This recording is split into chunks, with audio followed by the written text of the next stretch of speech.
इतर मार्गाचे अनुसरण करण्याच्या इच्छेने आलार कालाम यांची भेट घेण्यासाठी गौतमाने राजगृह सोडले. मार्गात त्याने भृगु ऋषींचा आश्रम पाहिला आणि तो पाहण्याच्या इच्छेने त्याने आश्रमात प्रवेश केला. सरपणासाठी बाहेर गेलेले आश्रमवासी ब्राह्मण हातात सरपण, फुले आणि कुशाचे गवत घेऊन नुकतेच परतले होते.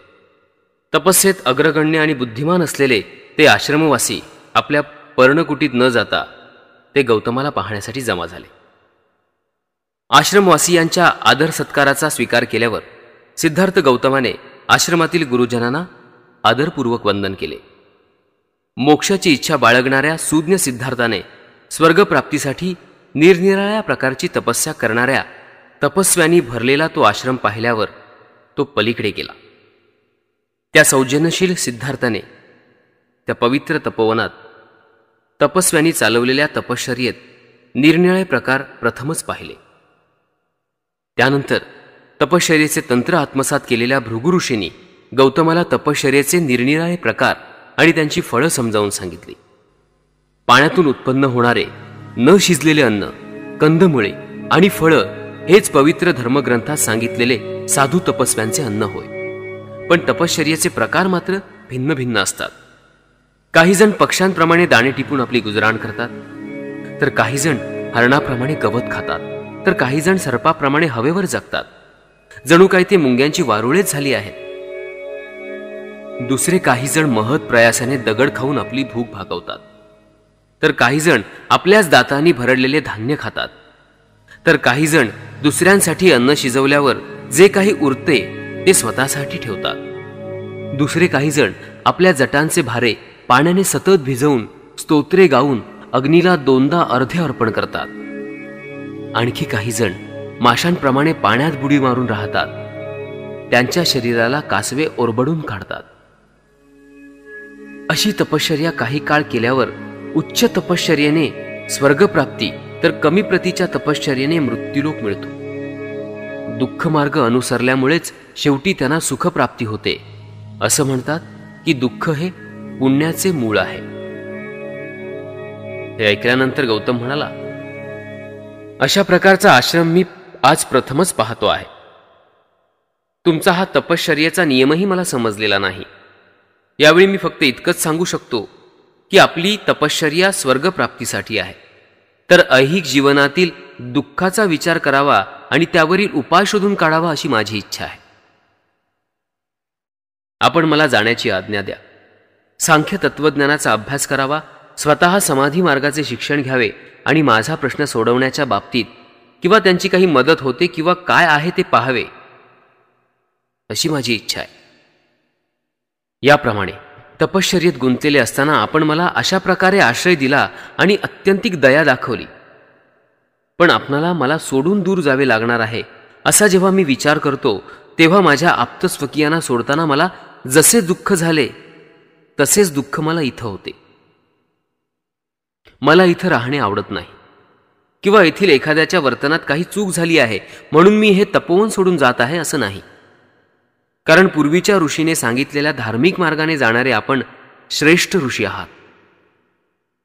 या विषयावर ज्यांचे प्रभुत्व आहे त्या आलार कालाम मुनीकडे जाण्याची माझी इच्छा आहे. त्याचा निश्चय पाहून आश्रम प्रमुख भृगु ऋषी म्हणाले, राजपुत्रा, तुझे ध्येय खरोखरच शूरांचे ध्येय आहे. तू तरुण असलास तरी स्वर्ग आणि मुक्ती यांचा तुलनात्मक संपूर्ण विचार करून तू मुक्तीचा मार्ग अवलंबिला आहेस आणि ध्येयाने प्रेरित झाला आहेस. तू खरोखरच शूर आहेस.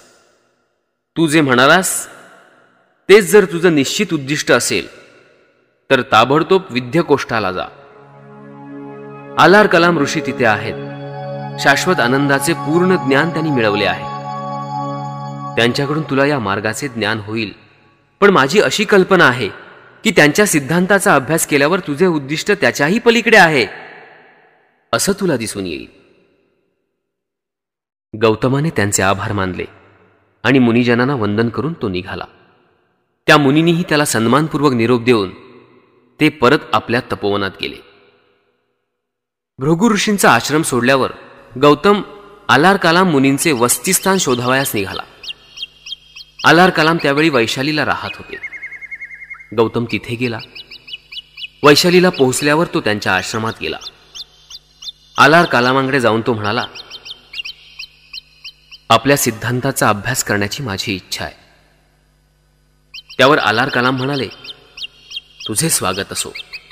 माझा सिद्धांत असा आहे की तुझ्यासारख्या बुद्धिमान माणसाला थोडक्याच काळात त्याचे आकलन आणि ज्ञान होऊन तो आत्मसात करून घेता येईल आणि त्याच्या सिद्धांतानुसार वर्तनही करता येईल. खरोखर हे उच्चतम ज्ञान संपादण्यास तू अगदी पात्र आहेस. आलार कलाम मुनींचे हे शब्द ऐकून राजपुत्राला अत्यंत आनंद झाला आणि त्याने उत्तर दिले, मी जरी अपरिपक्व असलो तरी आपण जी पराकाष्ठेची दयाशीलता माझ्यावर दाखवली आहात त्याच्यामुळे मी अगदीच पूर्णत्वाला पोहोचलो आहे असा मला भास होतो आहे. म्हणून आपला सिद्धांत काय आहे हे कृपा करून मला सांगाल का? आलार कलाम म्हणाले, तुझ्या मनाची थोरवी, तुझ्या स्वभावातील प्रामाणिकपणा आणि तुझ्या निश्चयाने मी इतका उल्हासित झालो आहे की तुझ्या पात्रतेची कसोटी पाहण्यासाठी कोणतीही पूर्वपरीक्षा घेण्याची मला आवश्यकता वाटत नाही. हे श्रोतृश्रेष्ठा, माझी तत्व ऐक. नंतर त्यांनी गौतमाला सांख्य तत्वज्ञानाची तत्व स्पष्ट करून सांगितली. आपल्या प्रवचनाचा समारोप करताना आलार कलाम म्हणाले, गौतमा, ही आमच्या तत्वज्ञानातील मूलतत्वे आहेत. मी तुला ती सारांश रूपाने सांगितली आहेत. आलार कलामांनी केलेल्या अगदी स्पष्ट अशा विवरणामुळे गौतम आनंदित झाला. आपल्या प्रश्नाचे उत्तर शोधण्यासाठी गौतम वेगवेगळ्या मार्गांचे परीक्षण करत असताना ध्यानमार्गाची म्हणजे समाधीची माहिती करून घ्यावी असे त्याला वाटले. ध्यानमार्गाचे 3 पंथ होते. या सगळ्या प्रकारात एक गोष्ट समान होती, ती म्हणजे ध्यान साधनेसाठी श्वासोच्छवासावर नियंत्रण ठेवणे. एका पंथाने अनापान सती नावाची श्वास नियंत्रणाची पद्धत अनुसरली होती. दुसऱ्या पंथाने प्राणायाम नावाची पद्धत अवलंबली होती. या पद्धतीत श्वासोच्छवास प्रक्रियेचे 3 भाग पडतात. श्वास आत घेणे म्हणजे पूरक, श्वास रोखून धरणे म्हणजे कुंभक आणि श्वास बाहेर सोडणे म्हणजे रेचक. तिसरा पंथ समाधी या नावाने ओळखला जात होता. आलार कलाम ध्यानमार्गावरील प्रभुत्वाबद्दल प्रसिद्ध होते. आलार कलामांच्या मार्गदर्शनाखाली आपल्याला ध्यानमार्गाचे शिक्षण मिळाले तर फार चांगलं होईल असं गौतमाला वाटलं आणि म्हणून तो आलार कलामांशी याविषयी बोलला आणि मला ध्यानमार्गाचे शिक्षण देण्याविषयी कृपा कराल का असं त्याने त्यांना विचारलं. मोठ्या आनंदाने आलार कलामांनी उत्तर दिलं. आलार कलामांनी ध्यानमार्गाचे तंत्र त्याला शिकवले. त्याच्या एकूण 7 सिद्धी होत्या. गौतम त्या तंत्राचा दररोज अभ्यास करू लागला. त्या तंत्रावर संपूर्ण प्रभुत्व मिळवल्यानंतर आणखी शिकण्यासारखे काही आहे का असं गौतमाने आलार कलामांना विचारलं. आलार कलामांनी उत्तर दिलं, नाही मित्रा, माझ्याजवळ शिकवण्यासारखे जे होते ते एवढंच. नंतर गौतमाने आलार कलामांचा निरोप घेतला. उद्दक रामपुत्त नावाच्या एका दुसऱ्या योग्याविषयी गौतमाने ऐकलं होतं. आलार कलामांनी जे ध्यानतंत्र शोधलं होतं त्याच्यापेक्षा वरची एक पायरी ध्यानी पुरुषाला गाठता येईल असा एक ध्यानविधी शोधून काढण्याबद्दल त्यांची ख्याती होती. त्यांचा तो ध्यानविधी शिकवण्याचा आणि समाधीची सर्वोच्च पायरी अनुभवण्याचा गौतमाने विचार केला. म्हणून तो उद्दक रामपुत्ताच्या आश्रमात गेला आणि त्याच्या मार्गदर्शनाखाली शिक्षण घेऊ लागला. थोडक्याच काळात उद्दकाच्या ध्यानविधीची 8वी पायरी त्याने आत्मसात केली. उद्दक रामपुत्ताच्या ध्यानविधीचे पूर्ण ज्ञान मिळवल्यानंतर गौतमाने आलार कलामांना जो प्रश्न विचारला होता तोच प्रश्न उद्दक रामपुत्तालाही विचारला. आणखी काही शिकण्यासारखे आहे का? आणि उद्दक रामपुत्ताने तेच उत्तर दिले, नाही मित्रा, तुला शिकवता येण्यासारखे यापेक्षा माझ्याजवळ काही नाही. आलार कलाम आणि उद्दक रामपुत्त हे ध्यानमार्गावरील प्रभुत्वासाठी कौशल देशात प्रसिद्ध होते. पण गौतमाने असं ऐकलं होतं मगध देशातही अशा प्रकारे ध्यानमार्ग संपन्न योगी आहेत. त्यांच्या पद्धतीचेही शिक्षण मिळवावे असा त्याने विचार केला. त्याप्रमाणे गौतम मगध देशात गेला. त्याला असं आढळून आलं त्याची ध्यानमार्गाची प्रक्रिया जरी श्वासोच्छवास नियंत्रणावरच आधारलेली असली तरी कौशल देशाची प्रचलित प्रक्रियांपेक्षा ती निराळी होती. ही प्रक्रिया श्वासोच्छवास करण्याची नव्हती, तर श्वासोच्छवास थांबून चित्ताची एकाग्रता साधण्याची होती. गौतम ही प्रक्रिया शिकला. श्वासोच्छवास थांबवून चित्ताची एकाग्रता करण्याचा जेव्हा त्याने प्रयत्न केला, तेव्हा त्याला टोचणारे तीव्र आवाज आपल्या कानातून बाहेर पडत आहेत आणि जणू तीक्ष्ण टोकाच्या सुरीने आपले डोके टोचले जात आहे असं त्याला आढळून आलं. ती दुःखदायक प्रक्रिया होती, तरी पण ती आत्मसात करण्यात गौतम यशस्वी झाला. समाधी मार्गाचे त्याचे शिक्षण अशा प्रकारचे होते. गौतमाने सांख्य आणि समाधी मार्ग यांची कसोटी घेतली होती, पण वैराग्य मार्गाची कसोटी घेतल्याशिवाय त्याने भृगु ऋषींचा आश्रम सोडला नव्हता. त्याला असं वाटलं की त्या मार्गाचीही कसोटी घ्यावी आणि स्वतः अनुभव घ्यावा, म्हणजे त्याविषयी आपल्याला अधिकारवाणीने बोलता येईल. त्याप्रमाणे गौतम गयानगरीला गेला. तिथून सभोवतालच्या प्रदेशाची त्यांनी पाहणी केली आणि उरुबेला, जेथे गयेचे राजश्री नगरी यांच्या आश्रमात वैराग्य मार्गाचा अभ्यास करण्यासाठी वस्ती करण्याचे त्यांनी निश्चित केले. वैराग्य मार्गाच्या अभ्यासासाठी निरंजना नदीच्या काठी ते निर्जन आणि एकांतातलं स्थळ होतं. राजगृहात असताना त्याला जे परिव्राजक भेटले आणि शांततेची वार्ता ज्यांनी आणली होती, ते 5 परिव्राजक त्याला अरुबेला इथे आढळले. ते देखील वैराग्याचा अभ्यास करत होते. त्या भिक्षूंनी त्याला तिथं पाहिले आणि आपणाला त्याने बरोबर घ्यावे म्हणून त्यांनी त्याला विनंती केली. गौतमाने त्यांची विनंती मान्य केली. नंतर त्यांच्या आज्ञेत शिष्याप्रमाणे वागून त्यांनी त्याची आदरभावाने सेवा केली. ते नम्रतेने त्याच्याबरोबर राहू लागले. गौतमाने सुरू केलेली तपश्चर्या आणि आत्मक्लेश यांचे स्वरूप अत्यंत उग्र असे होते. काही वेळ तो भिक्षेसाठी 2 घरी जाई, पण दर दिवशी 7 पेक्षा अधिक घरात तो जात नसे. प्रत्येक घरी केवळ 2 घासांची भिक्षा घेई, पण 7 पेक्षा अधिक घासांची भिक्षा तो स्वीकारित नसे. दररोज तो फक्त 1 वाटीभर अन्नावर जगत असे, पण 7 वाट्यांपेक्षा अधिक अन्न तो स्वीकारित नसे. काही वेळ तो दिवसाकाठी एकदाच किंवा दर 2 दिवसांनी 1 वेळ याप्रमाणे जेवत असे. कधी आठवड्यातून एकदा तर कधी 15वड्यातून एकदा याप्रमाणे ठराविकच प्रमाणात अन्न भक्षण करण्याचा त्याने कडक नियम केला होता.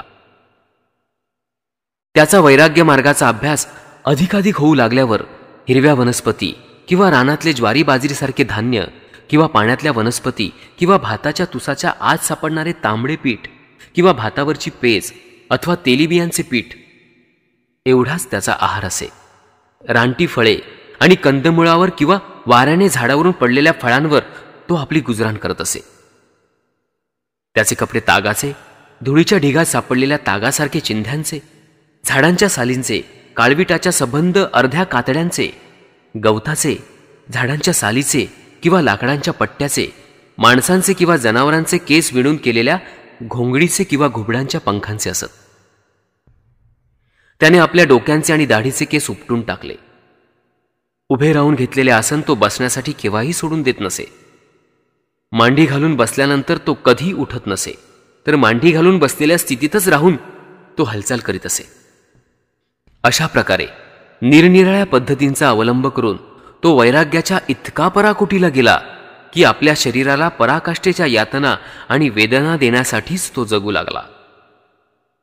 शेवटी तो इतक्या किळसवाण्या अवस्थेला येऊन पोहोचला की त्याच्या अंगावर चिखल आणि घाण यांचे थर इतके साचले गेले की शेवटी ते आपोआप पडू लागले.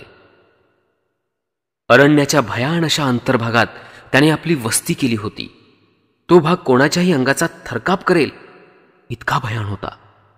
त्या जगण्याचे धाडस केवळ मूर्ख मनुष्यच करू शकला असता. जेव्हा हिवाळ्यात रात्री अत्यंत कडक थंडी पडत असे, तेव्हा कृष्ण पक्षाच्या रात्री तो उघड्या हवेत राहत असे आणि दिवसा तो काळ्या कुट्ट गर्द झाडीत राहत असे. पण पावसाळ्यापूर्वी जेव्हा कडक उन्हाळ्याचा शेवटचा महिना येई, तेव्हा दिवसा तो अंग भाजून काढणाऱ्या उन्हात राही आणि रात्री गुदमरवून टाकणाऱ्या गर्द झाडीत राही. जळलेल्या हाडांची उशी करून तो स्मशानात झोपे. त्यानंतर गौतम दिवसाकाठी फक्त डाळीच्या एका दाण्यावर, एखाद्या तिळावर किंवा तांदळाच्या एखाद्या कणावर गुजराण करू लागला. ज्यावेळी दररोज फक्त एक फळ खाऊन राहू लागला त्यावेळी त्याचे शरीर अत्यंत क्षीण झाले. तो आपलं पोट चाचपू लागला तर त्याच्या पाठीचा कणा त्याच्या हाताला लागे, आणि जर पाठीचा कणा चाचपू लागला तर पोट त्याच्या हाताला लागे. इतके त्याचे पोट त्याच्या पाठीच्या कण्याला चिकटले होते.